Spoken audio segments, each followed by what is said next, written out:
Bismillahirrahmanirrahim. Assalamu alaikum and welcome to another lecture on supply chain modeling. Today we are going to start module 4, that is production planning and control. In module 4 we have further 4 topics. In the first one we will discuss how to develop a production plan. The learning objectives for this lecture 4-1 include to understand the importance of sales and operations planning, S&OP, as a best practice to avoid imbalance between supply and demand. So if you recall from the learning objectives of this course, one of them was to understand the best practices to better manage a supply chain. So sales and operations planning, or S&OP, is one of those best practices. We should be able to differentiate among 5 levels of a production planning and control system based on purpose, time span, and level of detail. We should also be able to understand the difference between production leveling strategy and chase strategy of making. We will discuss these 2 strategies. Production leveling strategy, or that is also called level strategy for short, and chase strategy. And we will solve some examples using these 2 strategies. And finally, we will develop and solve an optimized production plan using linear programming. So in part A of this lecture 4-1, we will discuss some basics of production planning and control.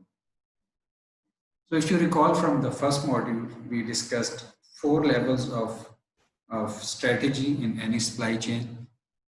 So at the top is corporate strategy, then we have business strategies, then function area or functional strategies, and finally operating strategies. In module 1, we discussed different types of business strategies. In fact, we discussed 5 generic business strategies.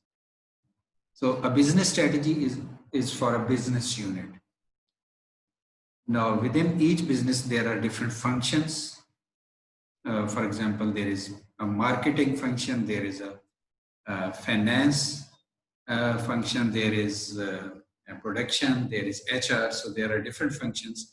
So each of these functions have its own strategy.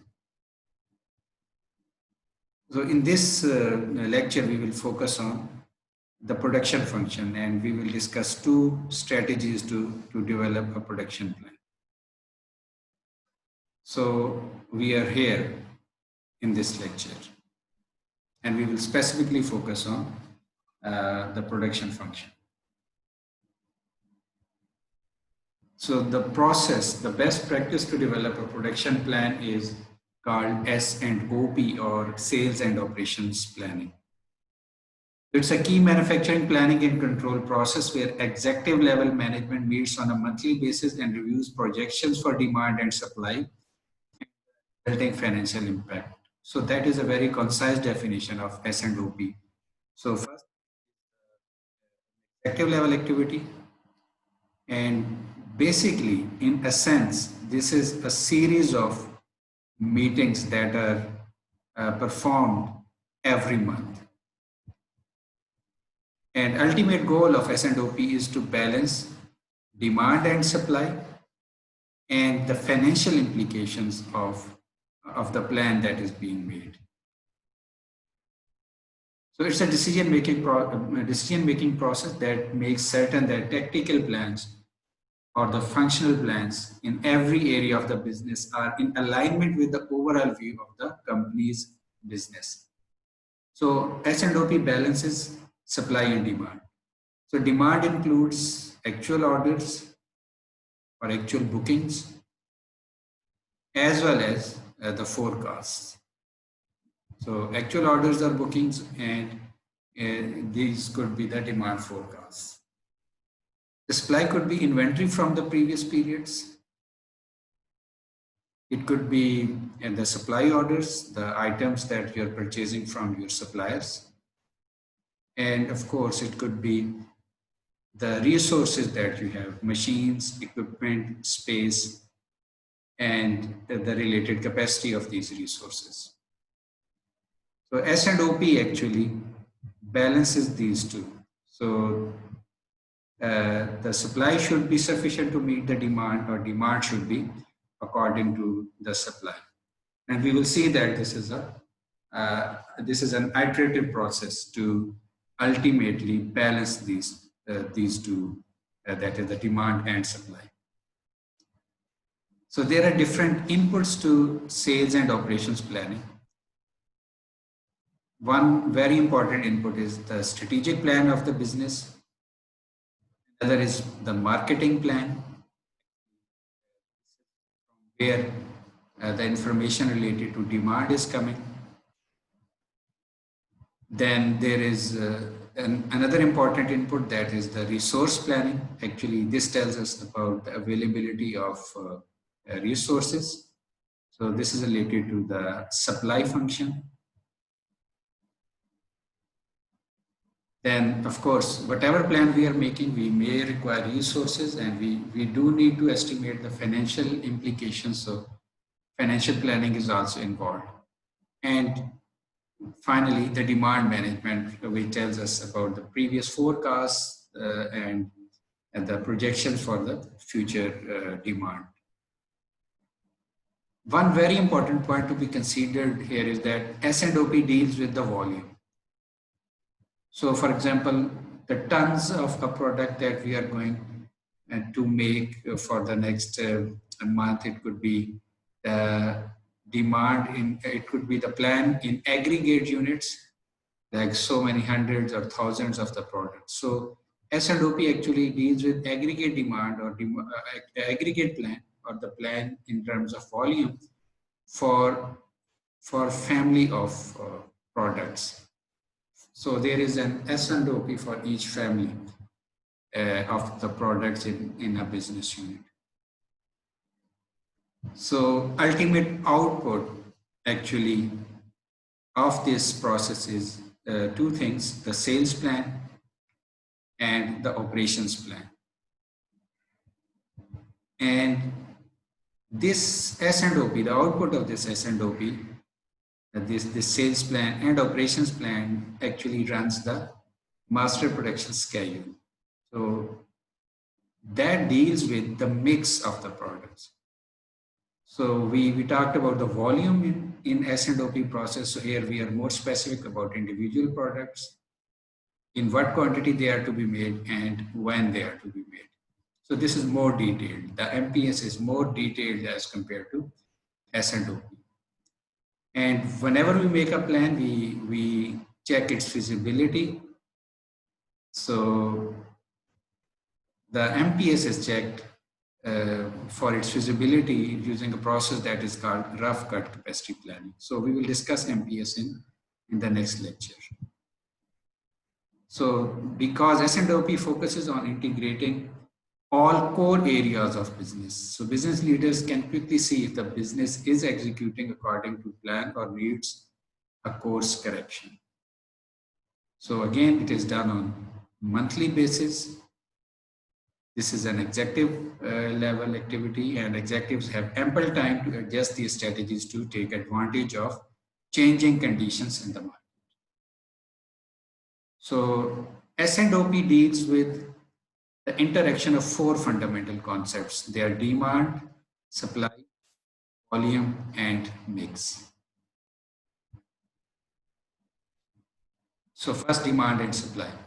So when demand exceeds supply, so when demand is more and the supply is less, we cannot meet the customer demand. So customer service suffers because manufacturing cannot provide the volume of products required by the customer. Costs increase because of overtime and premium freight rates. So you have to meet the demand, so you may require overtime. And in order to quickly deliver the product to the customers, you may have to use some quick modes of transportation, so that may require high freight rates. So you're doing the things in a rush, so quality may suffer in order to quickly ship the products. If the opposite happens, when the supply exceeds demand, then you have excess inventory, because of this imbalance. So you may have to incur inventory carrying costs. There might be chances of obsolescence of the inventory and so on. So you may have to lay off your workforce in order to reduce the production cost. So that may cause some problems in the long run. The hiring of the staff in future may require extra effort and cost, and of course the morale of the workers may also decline. Profit margins are squeezed because of price cuts and discounting. So you have to sell the products, so you may have to offer discounts or reduction in prices in order to sort of get rid of the products that you have overproduced. So therefore, the key to good business performance is to maintain a proper balance between demand and supply. So we discussed demand and supply. Two other important parts of S&OP are volume and mix. So S&OP actually deals with the volume. So this is the big picture decisions about how much to make and the production rates for product families. So we are again talking at the aggregate level. The mix concerns detailed decision about which individual products are to be made in that family of the products, in what sequence they are to be made, and for which customer orders. So smart companies carefully plan their volumes first and then focus on mix decisions. So as we discussed, this is the concern of S&OP, volumes, and mix is the main concerns of master production scheduling. So if the volumes are planned effectively, mix decisions become much easier to cope with. Imbalances in demand and supply occur frequently over the course of a year, and as a result, volume decisions need to be reviewed and adjusted on a monthly basis. So this is a continuous process, and based on the performance in the previous month, the next month's S&OP meeting may make changes or adjustments in the volume for the next month.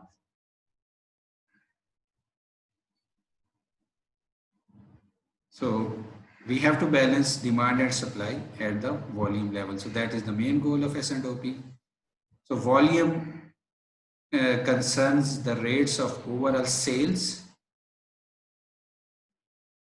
overall production, overall inventories, and backlog. So we will see that we are more concerned about the finished good inventories in make to stock environment and backlogs in make to order environment.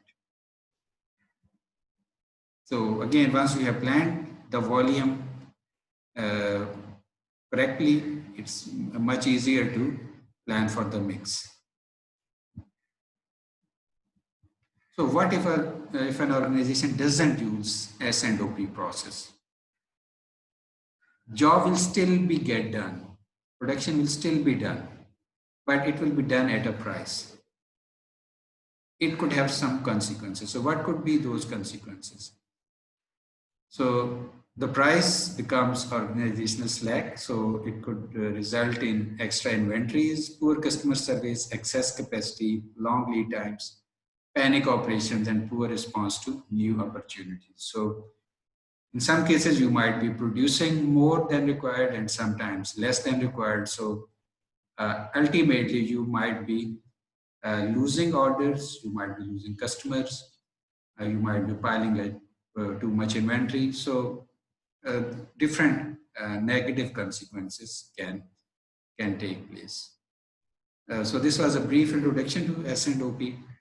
And the next slide, we will briefly discuss the steps that are required to perform sales and operations planning.